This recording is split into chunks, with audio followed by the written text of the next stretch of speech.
The victims were brutally murdered and injured by one of their co-workers and his wife.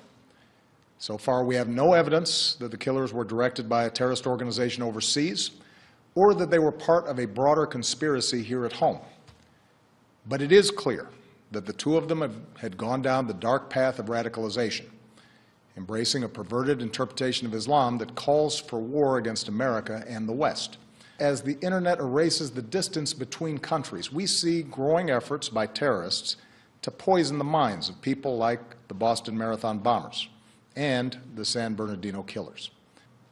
The threat from terrorism is real, but we will overcome it. We will destroy ISIL and any other organization that tries to harm us. Our success won't depend on tough talk or abandoning our values or giving in to fear. That's what groups like ISIL are hoping for. Instead, we will prevail by being strong and smart, resilient and relentless, and by drawing upon every aspect of American power.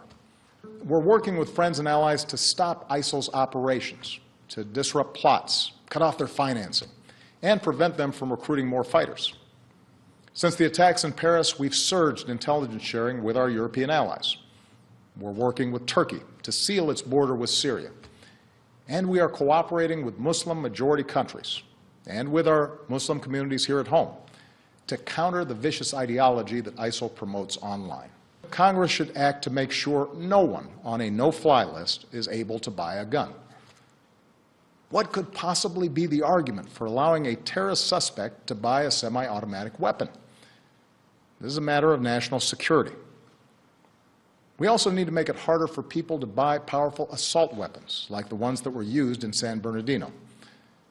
I know there are some who reject any gun safety measures, but the fact is that our intelligence and law enforcement agencies, no matter how effective they are, cannot identify every would-be mass shooter, whether that individual is motivated by ISIL or some other hateful ideology. What we can do, and must do, is make it harder for them to kill.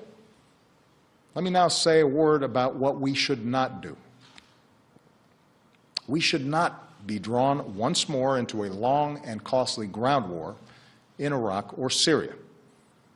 That's what groups like ISIL want. They know they can't defeat us on the battlefield. ISIL fighters were part of the insurgency that we faced in Iraq. But they also know that if we occupy foreign lands, they can maintain insurgencies for years, killing thousands of our troops, draining our resources, and using our presence to draw new recruits. The strategy that we are using now, airstrikes, special forces, and working with local forces who are fighting to regain control of their own country, that is how we'll achieve a more sustainable victory. And it won't require us sending a new generation of Americans overseas to fight and die for another decade on foreign soil. Here's what else we cannot do. We cannot turn against one another by letting this fight be defined as a war between America and Islam. That, too, is what groups like ISIL want. ISIL does not speak for Islam. They are thugs and killers, part of a cult of death. And they account for a tiny fraction of more than 1 billion Muslims around the world, including millions of patriotic Muslim Americans who reject their hateful ideology. Moreover, the vast majority of terrorist victims around the world are Muslim. If we're to succeed in defeating terrorism, we must enlist Muslim communities as some of our strongest allies, rather than push them away through suspicion and hate. That does not mean denying the fact that an extremist ideology has spread within some Muslim communities. It is a real problem that Muslims must confront without excuse. Muslim leaders here and around the globe have to continue working with us to decisively and unequivocally reject the hateful ideology that groups like ISIL and al-Qaeda promote, to speak out against not just acts of violence, but also those interpretations of Islam that are incompatible with the values of religious tolerance, mutual respect, and human dignity. But just as it is the responsibility of Muslims around the world to root out misguided ideas that lead to radicalization, It is the responsibility of all Americans, of every faith, to reject discrimination. It is our responsibility to reject religious tests on who we admit into this country.